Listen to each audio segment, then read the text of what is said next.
Welcome back to my channel After Dark Coffee and Crime, and I hope everyone is well. Apologies for the quiet on here. I have been super busy working on some things over on TikTok, but I am now back to start uploading on a weekly basis. So if you are normally a regular here, hi and welcome back, and if you are new, hi and a very warm welcome. The people that come in here are really friendly, and hopefully you will enjoy sort of being in the chat with us and listening to what today's case is about. Obviously, just bear in mind, if you are here for the live replay, just know if there are ever any timestamps included in the video, that they will only apply when you are watching it back on replay, just simply because of obviously you won't be able to forward to miss the element that has been timestamped. So if it is something that you are not comfortable listening to, you can always kind of hop out and then come back in, but obviously if you are watching on replay, you'll be able to skip forward. As with all of my videos, I do like to just give a content warning because of the nature. It is true crime, and you know, sometimes the descriptions and what happens in cases isn't very nice, so viewer discretion is always advised, because you know, for some people it may be too much, and therefore if there is a particular case that you know that might upset you in any way, absolutely, you know, come out of this one, and then hopefully we will see you again in the next one. But there are other videos that you can watch back on replay. As with all the podcasts, the information that I share with you, it is stuff that I have sourced on the internet, stuff that I've researched, stuff that I've looked at, and stuff that I have either seen on court documents or watched on a live trial and that kind of thing, and that is so that I can bring you the best of the information as accurately as possible. And obviously the information that I'm sharing is for educational and informational purposes only, so it is never designed to upset anyone. And that just leads me to just say, you know, in the live chat, if you can be respectful of each other, and just bear in mind that people do watch these podcasts, and people that may have been involved during that time as a child, they could be an adult and listening in, it could be family members. So I just ask that everyone is respectful in the chat, just out of respect for the victims and their families. So in today's case, I'm actually going to be going back quite a long time. I'm going to be looking at the case of the mass shooting in Dunblane at the infant school, and the person who carried out the shooting was a man called Thomas Watt Hamilton, and he was 43 years old when he committed the atrocities that he did. His background is, you know, nothing stands out. You know, his mum was a hotel chambermaid. She did divorce from his dad, and Hamilton never got to know who his dad was. But he grew up with his mum's adoptive parents, and he believed that they were his biological parents, and they had actually legally adopted him at the age of 2. So until he got to 22 years old, he did then learn that his mum was actually his sister. So other than obviously finding that out, you know, he seemed to have quite an uneventful childhood. I can imagine that must be quite upsetting to later learn that your sister is actually your mum. But in terms of a stable environment, it seems that he was brought up by her adoptive parents, and up until the age he found out any different, you know, he seemed to be okay. And it's only obviously as time goes past that, you know, we learn that, you know, that there is more about him, and obviously this will unfold as we now go through the case. And in adulthood, he actually became the head of several youth clubs, and during his time while he was leading these clubs, there had been several complaints made to the police because he had displayed inappropriate behaviour towards young boys, and those claims also included that he had actually been taking naked photographs of them, and this was done without the parents' consent. Not that I think that parents would ever consent to that anyway, but he was somebody that obviously at this point in his life was someone who was raising concerns already, albeit it was towards children, and at this point obviously that doesn't make him the person that he ended up being. It just means that, you know, there is this history, and obviously history and things coming together contribute to actions later on.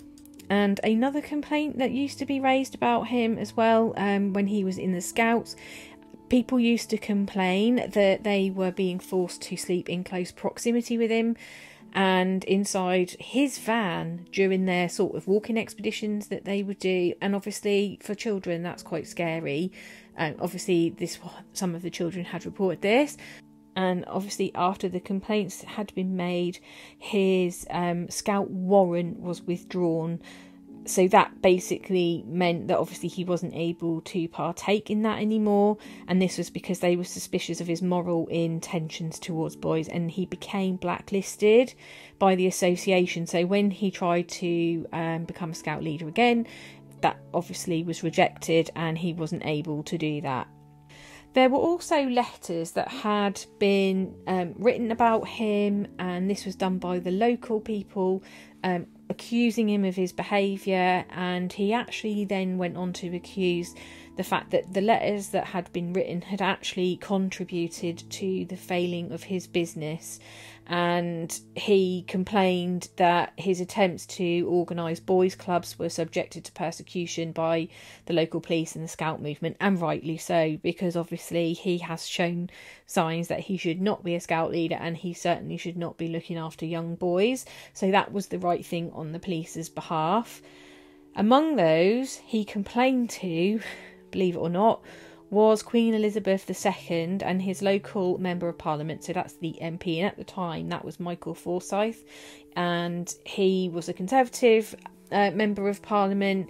So the complaint went in, and over time there had been various arguments, and he had obviously been blacklisted, and he had broken down relationships with other people.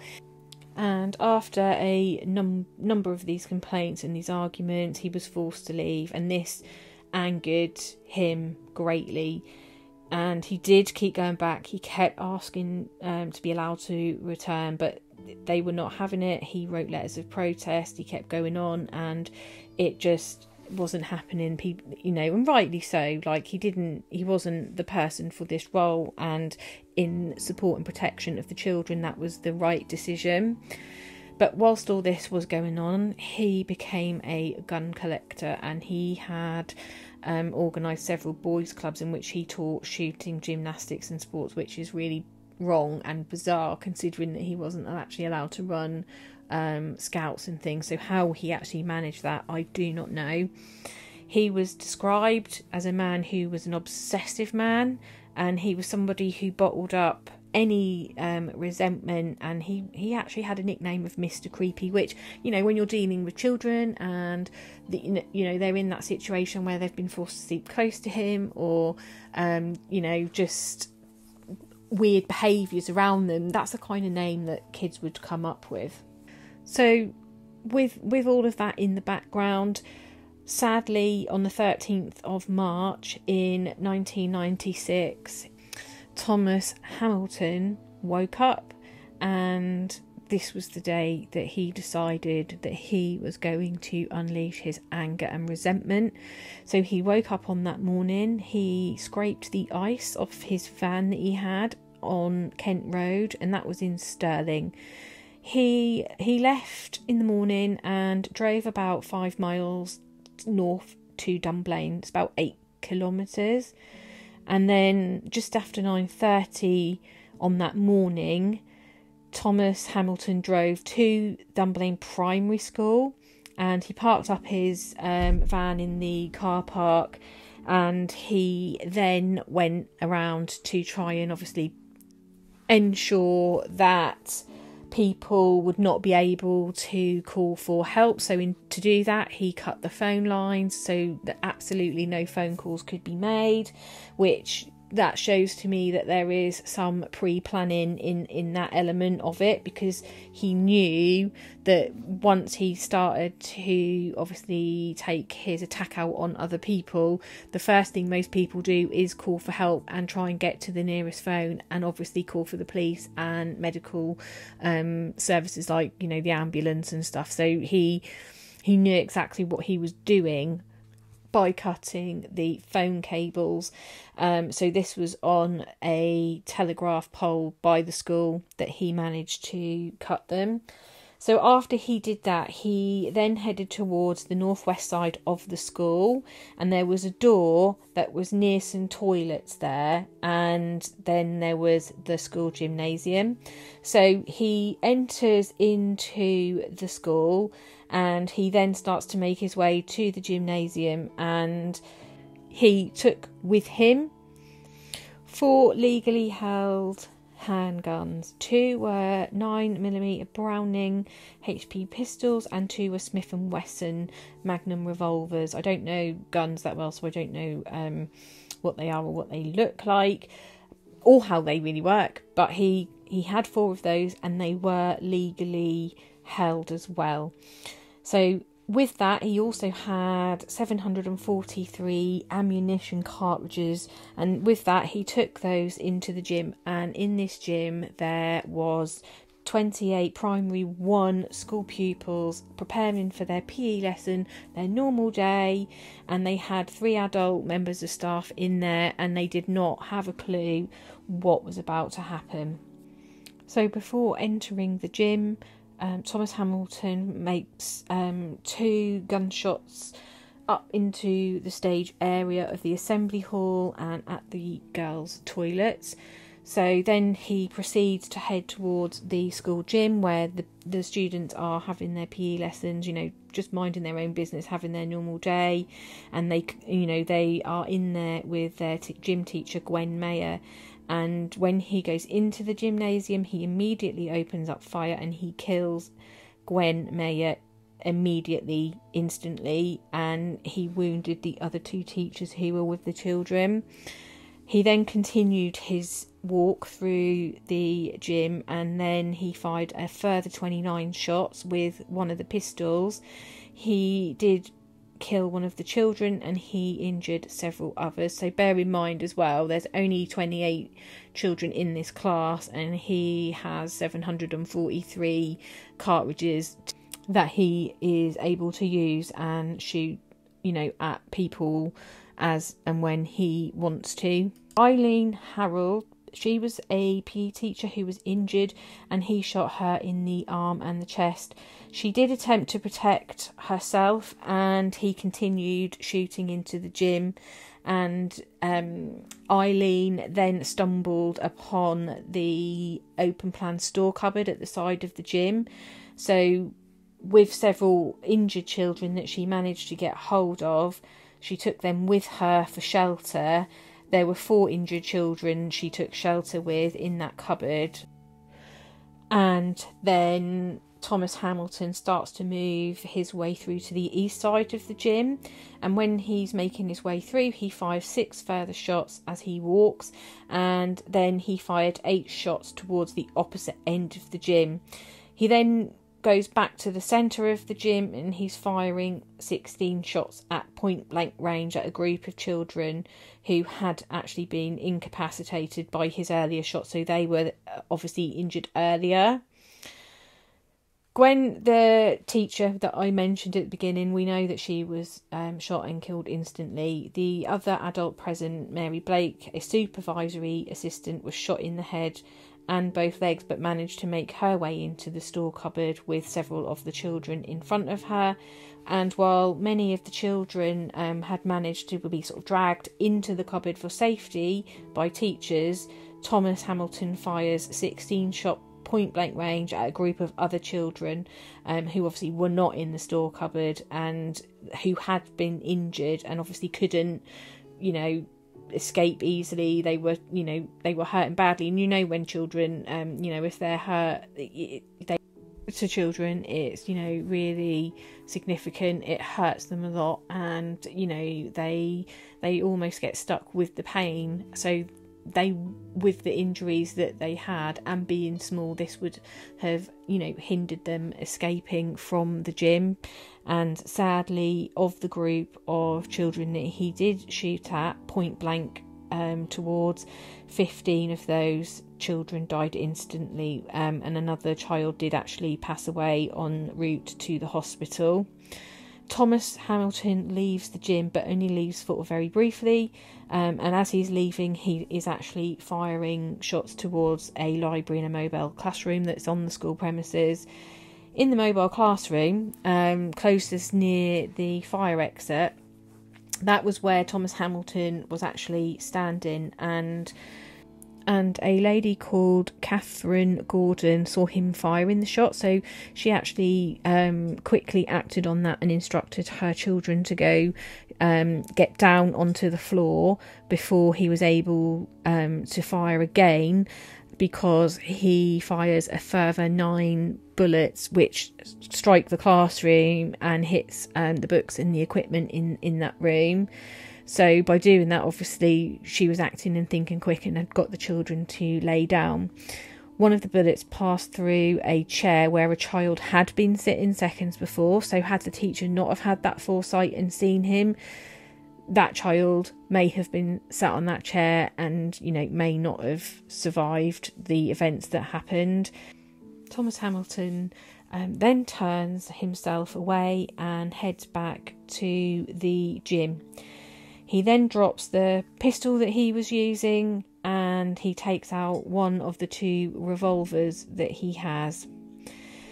And during that time, there is a primary 7 student who is walking along the west side of the gymnasium on the exterior, and he actually heard the loud bangs and the screams. So because of that, he looked into the gymnasium window and he could see that Thomas Hamilton was in the gym, and he looks in that window and Thomas Hamilton turns to look in his direction and obviously then fires a shot in his direction, and this student was injured by flying glass. He did manage to run away, and after that Thomas Hamilton then fires a further 24 shots in various different directions.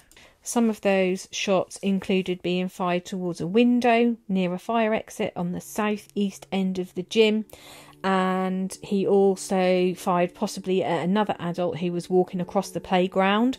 He then fired 4 more shots in the same direction after he opens the fire exit door.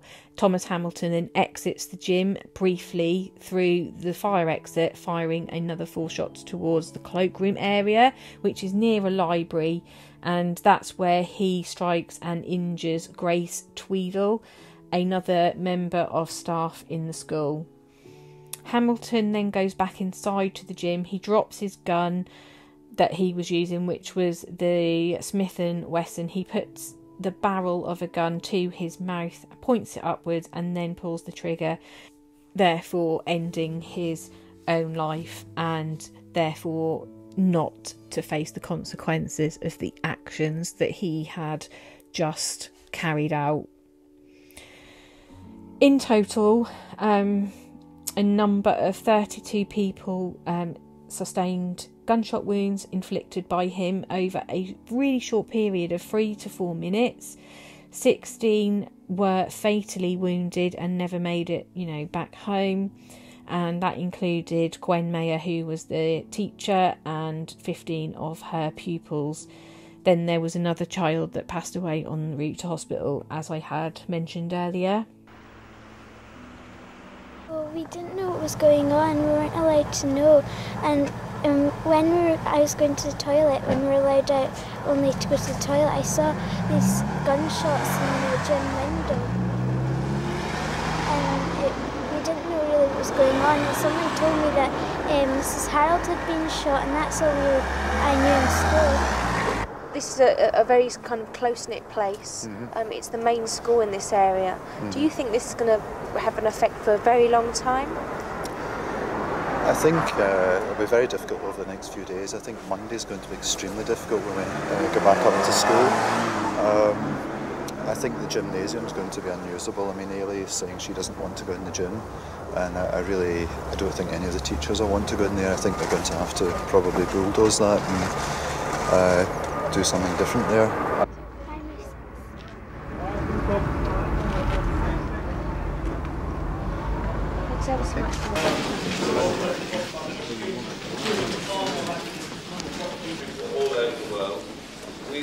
Made it, back home.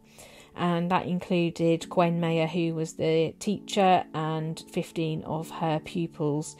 Then there was another child that passed away en route to hospital, as I had mentioned earlier. Thomas Hamilton had used his Browning pistol 105 times. 17 people were dead, 32 sustained gunshot wounds, all in under 4 minutes.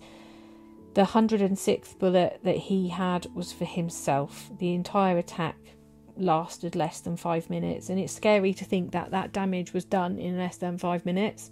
So the first ambulance actually arrived on scene at 9:57. Now bear in mind as well that he had cut the phone lines to stop anyone making phone calls for emergency services, and they arrived fairly swiftly because the first call was made at 9:43 a.m. Then another medical team from Dunblane Health Centre arrived at 4 minutes past 10 in the morning, and that did include doctors and nurses who were involved in the initial resuscitation of those who had been injured. More people obviously, wanted to help from different areas, so medical teams from the health centres in Douan and Callander arrived shortly after. The accident and emergency department at Stirling Royal Infirmary had also been informed that there had been this major incident and had multiple casualties. And at 9:48 a.m, the first of the several medical teams from that hospital arrived and made it there at around 10:15. Other medical teams from Falkirk and the District Royal Infirmary, they also showed up. And by 11:10, all of the injured of the pupils and staff had actually been taken to Stirling Royal Infirmary for medical treatment, and that is where one of the children died en route to the hospital. After the initial examinations on the injured, several patients were then transferred to the District Royal Infirmary in Falkirk for the rest of their treatment in the Royal Hospital for Sick Children.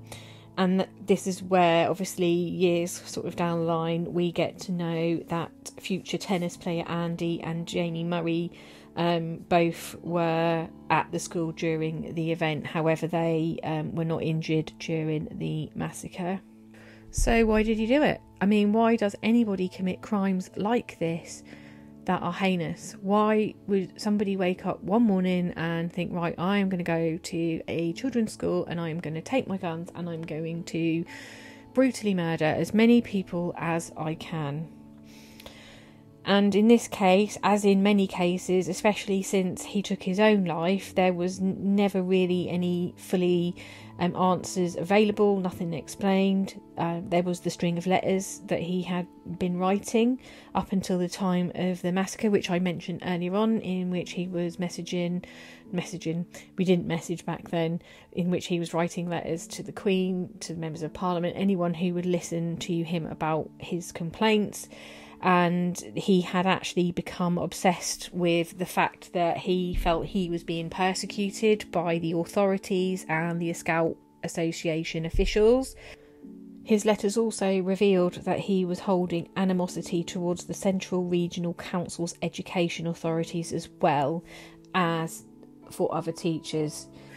They may be the reasons that he carried out this heinous crime, because he held so much animosity and he felt that he was being persecuted, but we won't ever really know that for fact, because he's not there to explain his version of why he did it. He didn't leave anything behind to say why he did it. He'd obviously mentally planned this for a bit for him to think about cutting the phone wires and things like that. And it's hard for people when they're involved in these, because they don't get the answers that they so desperately want. And obviously when you're traumatized by something like that and you never get that answer, it must be really, really hard.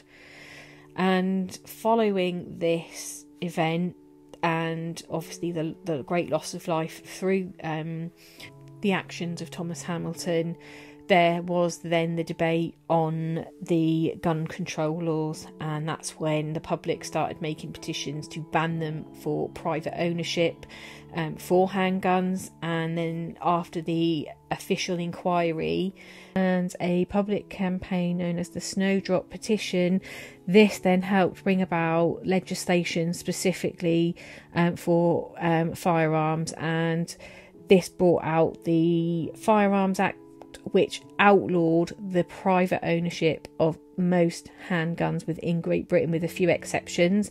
The UK government instituted a temporary gun buyback programme in which provided compensation to lawful handgun owners. Since the massacre, though, and the tighter firearm restrictions, we haven't had any mass shootings with handguns in schools again. And although we have had shootings like the Cumbria shootings with Derek Bird, we had Plymouth shootings recently in 2021, and there was also the Hungerford shootings in which Michael Ryan went on a rampage. Overall, our sort of gun crime in terms of mass shootings is very, very low. We do have a higher rate of crimes with knives. However, you're never going to cut out crimes altogether, or violent crimes, or crimes with any kind of weapons, because people do get hold of weapons, but not in the way that they used to be able to. And we know this because we recently had Olivia Pratt-Bell, who was shot in her own home. We had Elle Edwards, who was shot just on a night out in Liverpool. So yes, there are some handguns in circulation, but the laws that we have make it a lot harder for people to get hold of them. And therefore, in terms of when I compare our situation here in the UK to places like the US, gun crimes are rife. They happen every single day. There are drive-bys every single day. There are mass school shootings very regularly. And so in comparison, I do feel that we are lucky over here. However, we haven't stamped it out completely because people are still getting them, and then obviously targeting people on the streets and that kind of thing. But it is a lot rarer now, and the control of licensings for guns and stuff is what helps to make the UK a much safer place. And therefore, I would feel a lot safer being here in my own country and sending my children to school. But if I was to go to the USA, I would dread sending my kids to school, not knowing, if there was potential for anything to happen that day at school. So many young people lost their lives that day. Their teacher lost her life that day, and obviously Thomas Hamilton took his own life that day. That is a great number of loss of lives, and we have learned lessons from that, and I hope that we can continue as a country to continue learning lessons from different crimes, whether it is gun crime or a knife crime, mugging, anything that means that someone's injured or is brutally murdered as a result of something, that things can always be learnt from. That's all I have for today on the Dunblane case. I hope you got some information from that you might not have had before. I thought I would cover it because it's not one that I've seen covered a lot, so I wanted to bring that to you.